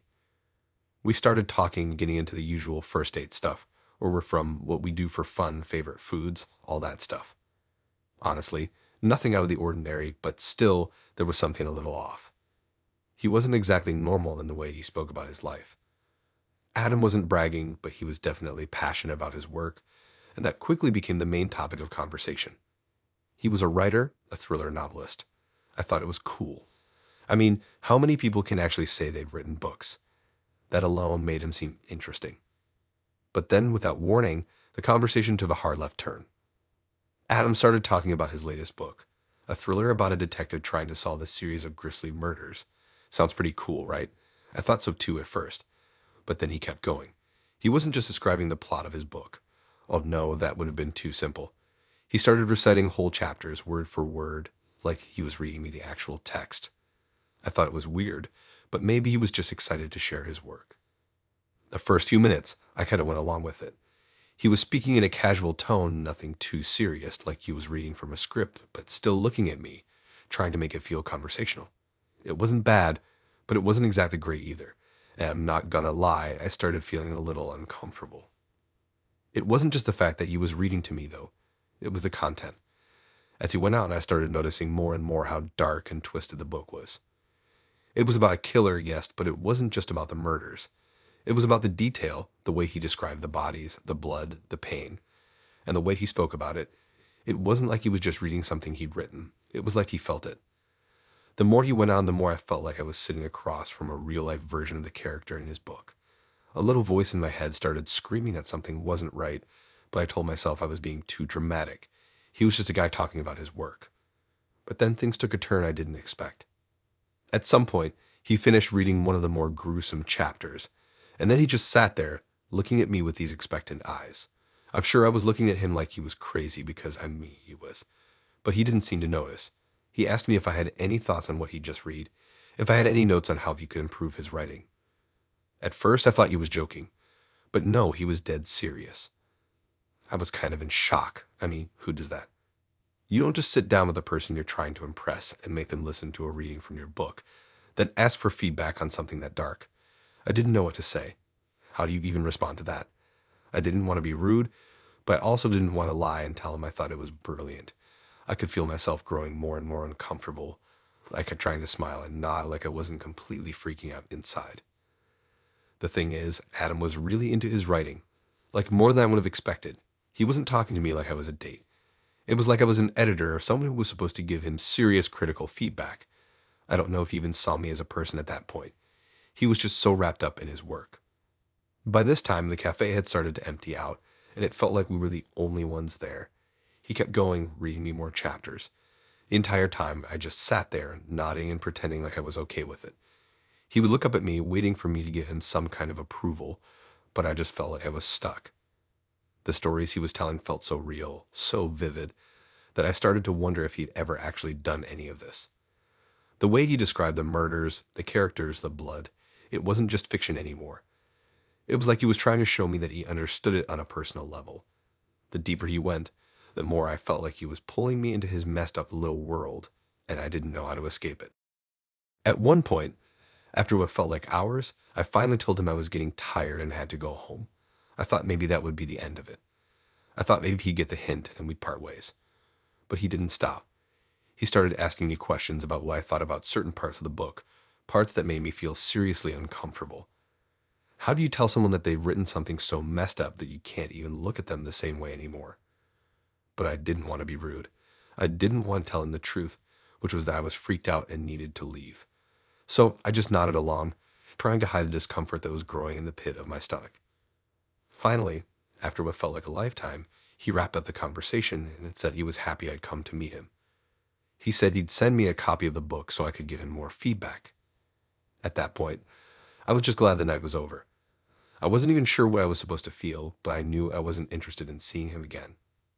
The next day, I woke up with the weirdest feeling, like I'd been part of some twisted experiment. I couldn't get the stories out of my head. I didn't know if he was just that into his work or if there was something more disturbing behind it.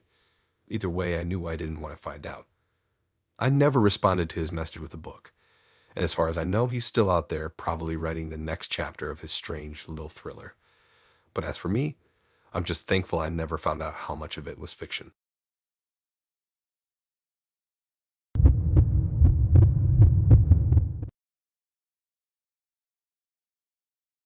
I knew something was off from the moment I saw her walk into the restaurant. Her name was Winnie, and we had matched on a dating app a few days prior. Her profile was cool, super into travel and food, with a bunch of pictures of her exploring different places. I figured it was a no-brainer. I mean, who doesn't love a girl that seems down to explore and eat? So when she suggested we meet for dinner at this cozy little spot downtown, I was all in. But from the moment I met her, I should have known it wasn't going to be the cute, casual date I had imagined. I guess I should have picked up on the little things, but I wasn't really prepared for how fast everything would spiral. She showed up wearing this tight black dress that made her look like she was going to a club, not a laid-back dinner. She was a little too polished, her makeup a little too perfect, like she was trying to impress someone, or maybe trying to prove something. I'm not sure. I greeted her with a smile and a handshake, but it fell off from the start. Her handshake was a bit too firm, her eyes scanning me like she was analyzing every detail. But hey, I told myself, don't overthink it. I just need to loosen up and enjoy the night. We sat down at a booth, and I tried to start with the usual small talk, talking about work, life, what we were looking for on the app. And for the first 15 minutes, everything seemed fine. She was laughing at my dumb jokes. I was doing my best to make her feel comfortable. But then it started getting weird. The waitress came by to take our order, and Winnie didn't even hesitate. She started listing off items from the menu like she'd been planning this for days. She wasn't just ordering a couple of things. No, she ordered nearly everything. Appetizers, entrees, sides, and desserts. It was like she was trying to max. But then something else happened. The food started arriving, and with each dish that the waitress set on the table, I felt more and more like I was trapped in some kind of nightmare. It wasn't just the amount of food. It was how calmly Winnie kept ordering and how she kept packing everything into to-go containers as it arrived. It was like she didn't even care about the food itself. She just wanted to get it all, hoard it, and then leave. The plates piled up on our table, and she didn't even try to make small talk. She just opened each container, carefully placed everything inside her giant bag, and stuffed it all in there without saying a word. I couldn't even process it. I just sat there, watching her scoop mashed potatoes into a plastic container, then grab some grilled salmon and toss it in without a care. There was more food on the table than any reasonable person could finish, let alone pack up. It was like she was getting ready to host some kind of strange, unannounced dinner party for the next week. The restaurant staff looked uncomfortable too, walking by with trays of food they were clearly not expecting to end up in someone's bag. But Winnie was unfazed, acting like it was totally normal to be taking home food that wasn't even hers yet. And then came the check. The waitress slid it over to me with a look of sympathy. I glanced at it, trying to make sense of the total. It was a ridiculous amount, way more than I had expected for a casual night out. I looked at Winnie, hoping for some kind of sign that this was just a weird misunderstanding, but she wasn't looking at me. She was too busy adjusting the straps on her bag, now stuffed full of food. I hesitated for a second, but what could I do? I didn't want to make a scene on the first date. I didn't want to come off like a cheap guy. But at the same time, I couldn't wrap my head around what was going on. This wasn't a date. It was a robbery disguised as dinner. I handed over my credit card, trying to hide my discomfort. The waitress took it with a look that said everything. I had a sinking feeling that she knew exactly what was going on, but there was nothing she could do. As I paid for the entire meal, enough food to feed a small army, Winnie didn't even bat an eye. She just kept smiling, clearly pleased with herself for securing all this food. She picked up her bag, now filled to the brim, and stood up as if everything had gone exactly according to plan. I couldn't believe what had just happened. I had just paid for her entire menu binge without even getting so much as a thank you. I stood up, still trying to process the craziness of it all. Winnie walked out without looking back, her bag full of food, her posture proud as if she had just won some prize. I walked behind her, still reeling from what had just happened. As we reached the door, she gave me a brief wave and said, "Thanks for dinner." I didn't know what to say. My mind was still stuck on the fact that I had just spent way more than I intended to, and I had no idea what kind of person I had just spent the evening with. I watched as she walked off into the night, her bag full of food she didn't deserve. It wasn't until I got home that I realized what had actually happened. I had just been used, plain and simple, and all because I thought it would be a normal date. But in the end, it was clear that Winnie wasn't looking for a connection. She was just looking for a free meal.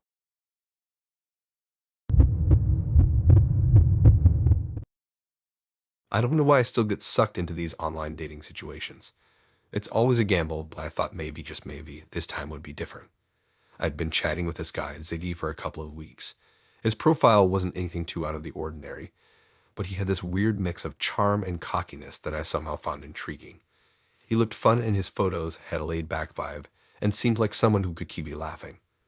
It was probably my own fault for letting myself get too excited, but when he asked me out for drinks at this dive bar downtown, I said yes without really thinking twice.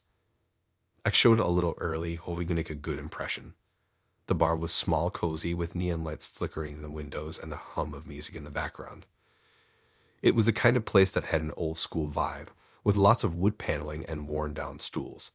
I grabbed a seat at the bar and ordered a drink, feeling a little nervous but mostly excited to meet him. I've been talking to him for long enough that I felt like I already kind of knew him, but there's always that moment when you finally see someone in person that feels like it could make or break the connection.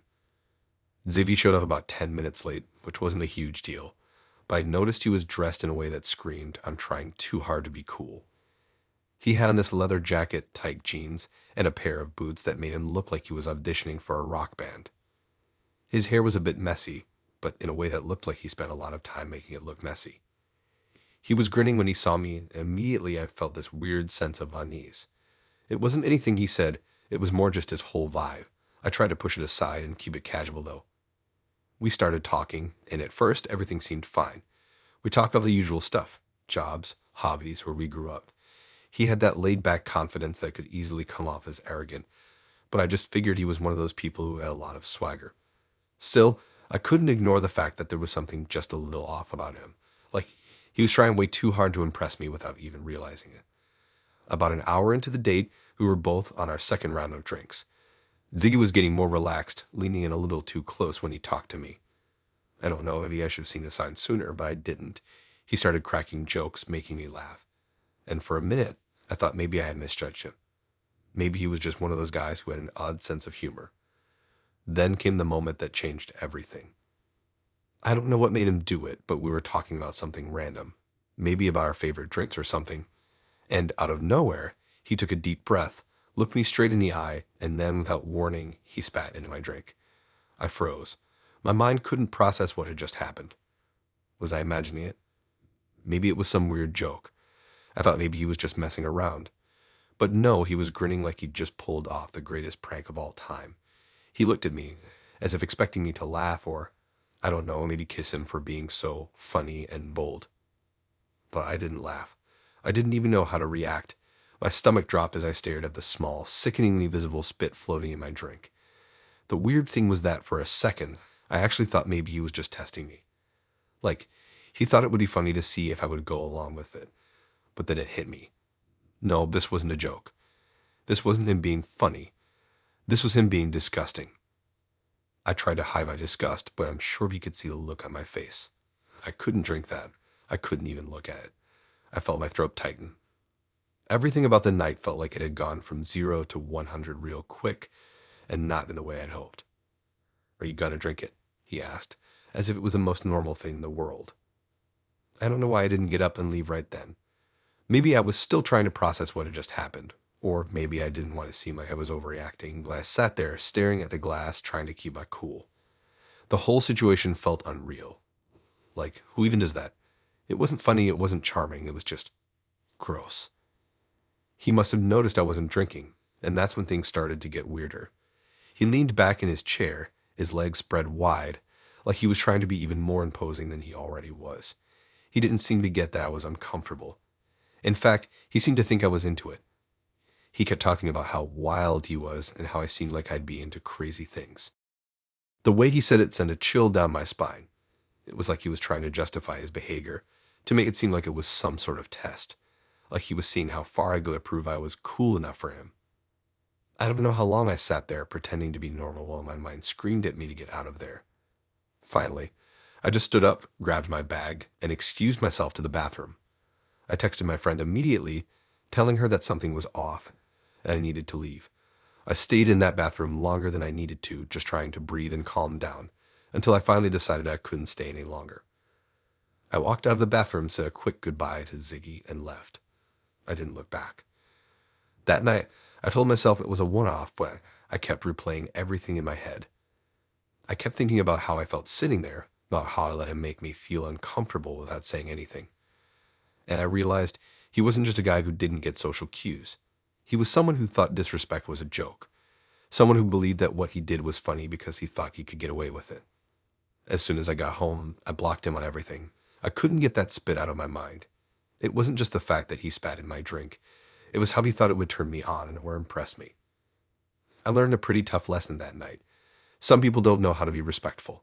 They don't understand boundaries, and they think making others uncomfortable is somehow fun. I don't think I'll ever get over how off-putting that first date was.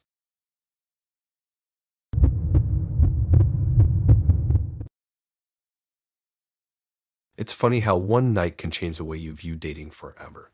I thought I was just meeting a girl for a casual evening out, but I had no idea I was about to end up in a situation that would haunt me for months.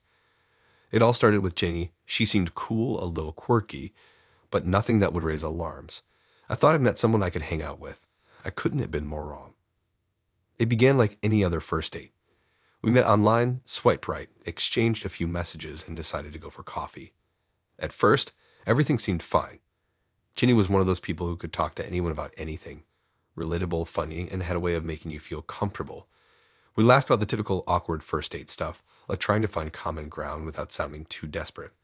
I didn't think anything of it when she mentioned she'd be getting a ride with a friend. I figured maybe she didn't drive, or just liked to be social, so no big deal. It was a casual coffee date, and it was going well. But there was something a little too persistent about her. She would ask a lot of questions, not in a bad way, but there was a slight intensity to it. She always wanted to know more about me, my life, where I lived. I didn't think much of it at the time. She was just interested, right? But as the date wore on, it started to feel a little uncomfortable. It wasn't until we finished our drinks that things took an odd turn. I suggested we walk around the park nearby, get some fresh air before we went our separate ways. She agreed, and for a moment, everything felt normal again. The sun was starting to set, and there was a slight breeze, perfect weather for a walk. But then, just as we were about to leave the coffee shop, she did something that would later make everything make sense. She said she wanted to follow me back to my place, just to see where I lived. It didn't seem like a huge deal at the time, but looking back, the hairs on the back of my neck should have been standing up. I shrugged it off, said it was fine, and we made our way to my car. It was a short drive, and she was still talking, telling me random stories about her life, making me laugh. But there was something in the back of my mind telling me to be cautious. I should have trusted my instincts. Instead, I kept talking, trying to dismiss that uneasy feeling growing in my stomach. When we got to my house, I walked her to the door, planning to call it a night. She was still chatting away, and it wasn't until I opened the door that I realized she wasn't leaving. She stepped inside without hesitation, as if she were already invited, like she knew it was part of the plan. I remember standing there, half in confusion, half in disbelief, trying to process the fact that she was now in my house. I hadn't invited her in, but I didn't know how to tell her to leave. My mind was racing, trying to find the right words. I figured she just wanted to chat a little longer. Maybe she had nothing better to do. Maybe she thought I wanted her to stay. But it got weird fast. She started asking to see different rooms of the house. Nothing too out of the ordinary, just curious questions like, "What's this room for?" Or, "Is this your bedroom?" I was starting to feel more and more uneasy with each question. It was like she was too interested, as if she were trying to gather details about me that didn't sit right. I told her I needed to freshen up, hoping it would give me some space. I walked into my room, not really expecting anything out of the ordinary. When I opened the door, the air in the room immediately shifted. There, lying on my bed, was Ginny. She was stretched out, as if she belonged there, her head propped up on a pillow, smiling as if everything was perfectly normal. My heart stopped. I froze in the doorway, completely caught off guard. How had she gotten in there?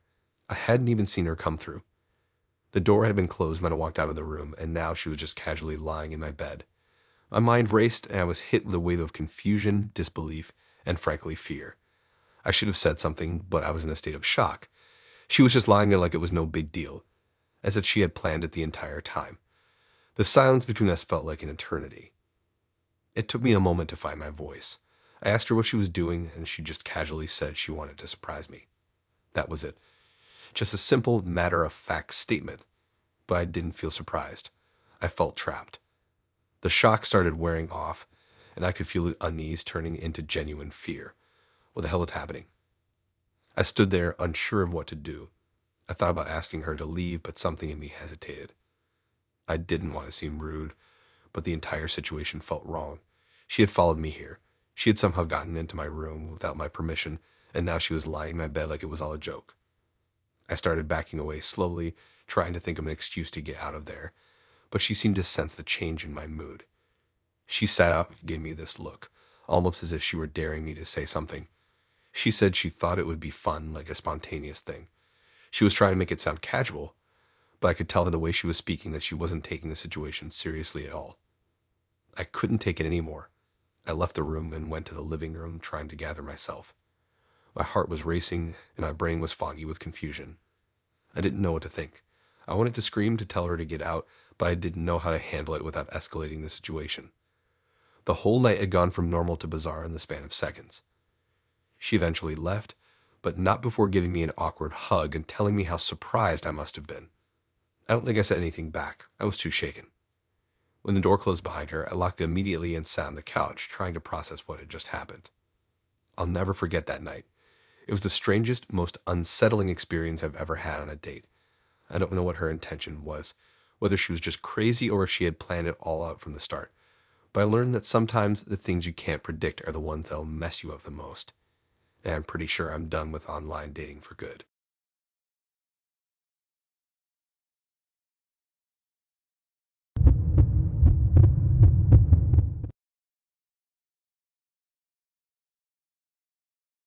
I can't even believe I'm telling this story.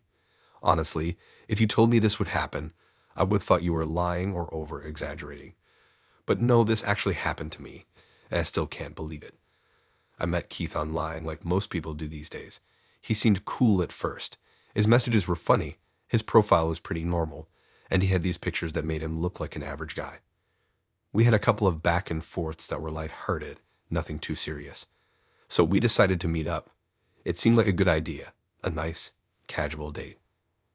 But the moment I opened the door to greet him, I could tell something was off. Keith stood there, dressed in a polo and khakis, with this super serious look on his face. His posture was all stiff, like he was posing for a picture. I, on the other hand, was rocking bedhead, no makeup, and my baggiest pajama pants. I wasn't about to give him some version of me I wasn't. He didn't seem fazed, though. It was like he expected me to look this way.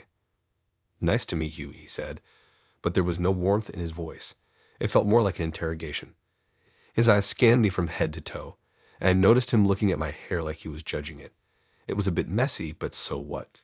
We were just going out for a coffee, right? "How do you like your coffee?" I asked, trying to break the ice.